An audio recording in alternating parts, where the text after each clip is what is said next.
ನನಗೆ ಸಿನಿಮಾಗಳು ನೋಡೋದು ಅಂದ್ರೆ ಒಂಥರ ಹುಚ್ಚು. ಅದರಲ್ಲೂ ಒಳ್ಳೆ ಸಿನಿಮಾಗಳನ್ನ ನೋಡಿದೆ ಅಂದ್ರೆ ಅದೇ ಗುಂಗಲ್ಲಿ ಒಂದೆರಡು ದಿನಗಳನ್ನಾದ್ರೂ ಕಳೆದು ಬಿಡ್ತೀನಿ.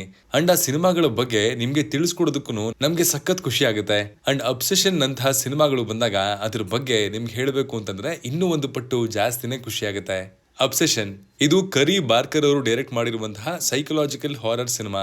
ಇಲ್ಲಿ ಇಂಡೇನ್ ನೆವ್ರೆಟ್, ಮೈಕಲ್ ಜಾನ್ಸ್ಟನ್ ಅವರು ಲೀಡ್ ಆಗಿ ಕಾಣಿಸ್ಕೊಂಡಿದ್ದಾರೆ.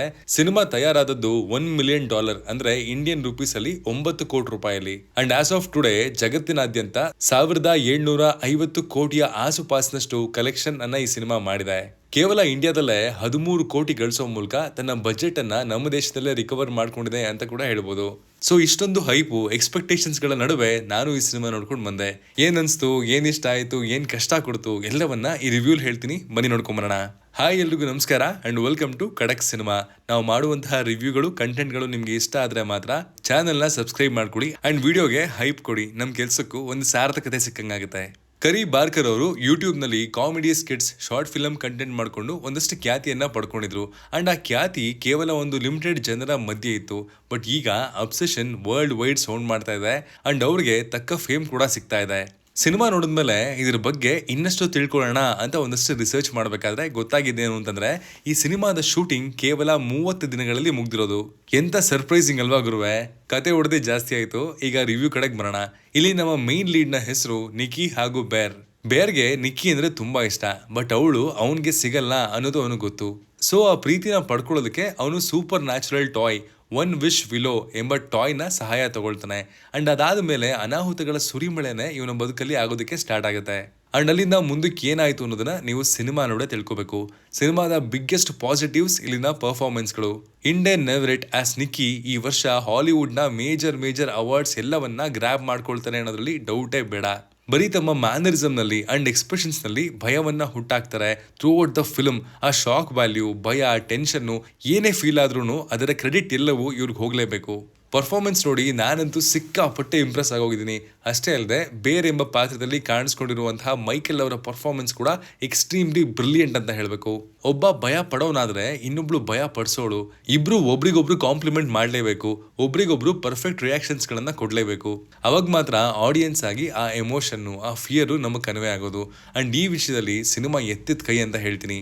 ಇಲ್ಲಿ ಕ್ಯಾರೆಕ್ಟರ್ಗಳ ಜೊತೆಗೆ ಆಟ ಆಡಿರುವಂತಹ ರೀತಿ ನನಗೆ ಸಖತ್ ವರ್ಕ್ ಆಯಿತು. ಇನಿಷಿಯಲಿ ಡೈರೆಕ್ಟ್ರು ಒಂದು ಪಾತ್ರದ ಮೇಲೆ ಸಿಂಪತಿ ಹುಟ್ಟಿಸ್ತಾರೆ, ಪಾಪ ಗುರು ಅನ್ನುವಂತಹ ಫೀಲ್ ಅನ್ನು ಬರೆಸ್ತಾರೆ. ಬಟ್ ಕತೆ ಅನ್ಫೋಲ್ಡ್ ಆಗ್ತಾ ಹೋದಂಗೆ ನೀವು ರಿಯಲೈಸ್ ಮಾಡ್ತೀರಾ ನಾವು ಯಾರಿಗೆ ಪಾಪ ಅಂತ ಅಂತಿದ್ವೋ ಅವನೇ ಪಾಪ ಮಾಡ್ತಿರೋನು ಅಂತ.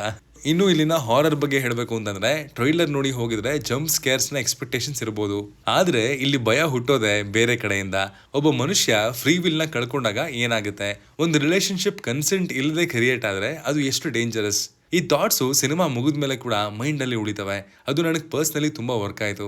ಯಾಕಂದ್ರೆ ಥಿಯೇಟರ್ ಇಂದ ಹೊರಗಡೆ ಬಂದ ಮೇಲೆ ಪಟ್ಟಂತಹ ಭಯ, ಆ ಕ್ರೀಪಿನೆಸ್ ನೆನಪಲ್ಲಿ ಉಳಿಯಲ್ಲ, ಕಾನ್ಸೆಪ್ಟ್ ಮಾತ್ರ ತಲೆಯಲ್ಲಿ ಉಳಿಯುತ್ತೆ.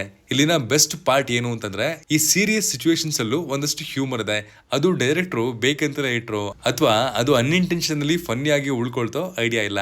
ಬಟ್ ಒಂದು ವಿಷಯ ಮಾತ್ರ ಖಂಡಿತ ಹೇಳಲೇಬೇಕು, ಈ ಸಿನಿಮಾ ಸಿಕ್ಕಾಪಟ್ಟೆ ಅನ್ಕಂಫರ್ಟಬಲ್.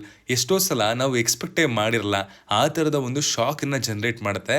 ಇಲ್ಲಿ ವೈಲೆನ್ಸ್ ಇಂದ ಡಿಸ್ಟರ್ಬೆನ್ಸ್ ಕ್ರಿಯೇಟ್ ಆಗಲ್ಲ, ಆ ಪಾತ್ರಗಳು ಸಿಗಾಕೊಂಡಿರುವಂತಹ ಸಿಚುವೇಶನ್ಸ್ ಡಿಸ್ಟರ್ಬಿಂಗ್. ಇನ್ನು ನಮ್ಮ ಸೆನ್ಸಾರ್ ಬೋರ್ಡು ಈ ಸಿನಿಮಾಗಳ ಇಂಪ್ಯಾಕ್ಟ್ ಅನ್ನ ಕಮ್ಮಿ ಮಾಡೋದಕ್ಕೇನೆ ಸಿನಿಮಾದಿಂದ 30-40 ಸೆಕೆಂಡ್ ಫುಟೇಜ್ ಅನ್ನ ಕಟ್ ಡೌನ್ ಮಾಡಿದ್ದಾರೆ.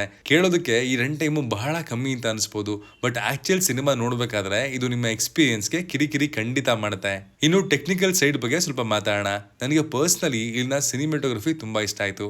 ಯಾಕಂದ್ರೆ ಬಜೆಟ್ ನೋಡಿದ್ರೆ ಈ ಕ್ವಾಲಿಟಿಯನ್ನ ನಾವು ಯೂಶಲಿ ಎಕ್ಸ್ಪೆಕ್ಟ್ ಮಾಡಲ್ಲ. ಕೆಲವು frames literally studio horror movie ತರ ಕಾಣಿಸುತ್ತೆ. ಲೈಟಿಂಗ್ ಯೂಸೇಜ್ ತುಂಬಾ ಚೆನ್ನಾಗಿದೆ, one of the biggest highlight ಕೂಡ ಹೌದು. ಎಸ್ಪೆಷಲಿ ನಿಕ್ಕಿ ಸೀನ್ಸ್ ಅಲ್ಲಿ ಒಂದು ಸೀನ್ ಅಲ್ಲಿ ಅವಳು ಸ್ಕ್ರೀನ್ ಮಧ್ಯ ನಿಂತಿದ್ರು, ಬ್ಯಾಕ್ ಗ್ರೌಂಡ್ ಕಂಪ್ಲೀಟ್ ಡಾರ್ಕ್ ಇರುತ್ತೆ. ಸಿಂಪಲ್ ಶಾಟು, ಆದ್ರೆ ಅದು ಕ್ರಿಯೇಟ್ ಮಾಡುವಂತಹ ಅನ್ಈಸಿನೆಸ್ ಬೇರೆ ಲೆವೆಲ್ಲು. ಮ್ಯೂಸಿಕ್ ಕೂಡ ಅದೇ ತರ ಲೌಡ್ ಹಾರರ್ ಮ್ಯೂಸಿಕ್ ಅಲ್ಲ, ಸ್ಲೋಲಿ ಸೀನ್ ಒಳಗೆ ಕ್ರೀಪಿನ್ ಆಗುತ್ತೆ. ಒಂದೊಂದ್ಸಲ ಬ್ಯಾಕ್ ಗ್ರೌಂಡ್ ಸ್ಕೋರ್ ನೋಟಿಸ್ ಮಾಡೋದಕ್ಕೇನೆ ಆಗಲ್ಲ, ಅದರ ಟೆನ್ಷನ್ ಬಿಲ್ಡ್ ಆಗ್ತಾನೆ ಇರುತ್ತೆ. ಸಿನಿಮಾ ಮುಗಿದ್ಮೇಲೆ ರಿಯಲೈಸ್ ಆಗುತ್ತೆ ಆ ಮ್ಯೂಸಿಕ್ ಎಷ್ಟು ಹೆಲ್ಪ್ ಮಾಡ್ತು ಅಂತ. ಕೊನೆಯದಾಗಿ ಖಡಕ್ ಆಗಿ ಹೇಳೋದಾದ್ರೆ ಅಬ್ಸೆಷನ್ ಈ ವರ್ಷದ ದೊಡ್ಡ ಸರ್ಪ್ರೈಸ್ ಗಳಲ್ಲಿ ಒಂದು.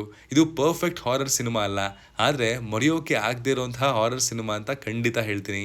ಇದು ಬರೀ ಹೆದರಿಕೆ ಕೊಡುವಂತಹ ದೃಶ್ಯಗಳ ಮೇಲೆ ನಿಂತಿಲ್ಲ, ಒಬ್ಬ ಮನುಷ್ಯನ ಡಾರ್ಕ್ ಸೈಡ್, ಅವನ ಥಾಟ್ಸು ಮತ್ತು ಮನಸ್ಸಿನ ಕತ್ತಲೆಯನ್ನ ಎಕ್ಸ್ಪ್ಲೋರ್ ಮಾಡುತ್ತೆ. ರಕ್ತಪಾತಕ್ಕಿಂತ ಅಸ್ವಸ್ಥತೆ ಮೇಲೆ ಹೆಚ್ಚು ಫೋಕಸ್ ಇಡುತ್ತೆ. ನೀವು ಒಳ್ಳೆ ಸಿನಿಮಾಗಳನ್ನ, ವಿವಿಧ ಬಗೆಯ ಪ್ರಯತ್ನಗಳನ್ನ ನೋಡೋದಕ್ಕೆ ಇಷ್ಟಪಡೋರಾಗಿದ್ರೆ ಈ ಸಿನಿಮಾನ ಮಿಸ್ ಮಾಡ್ಕೋಬೇಡಿ ಅಂತ ಹೇಳ್ತೀನಿ. ಇದಾಗಿತ್ತು ಅಬ್ಸೆಷನ್ ಸಿನಿಮಾದ ರಿವ್ಯೂ. ನೀವು ಈ ಸಿನಿಮಾನ ಆಲ್ರೆಡಿ ನೋಡಿದ್ರೆ ನಿಮ್ಗೆ ಹೇಗೆ ಅನಿಸ್ತು ಅಂತ ಕಮೆಂಟ್ ಮಾಡಿ ತಿಳಿಸಿ. Signing off, Manu.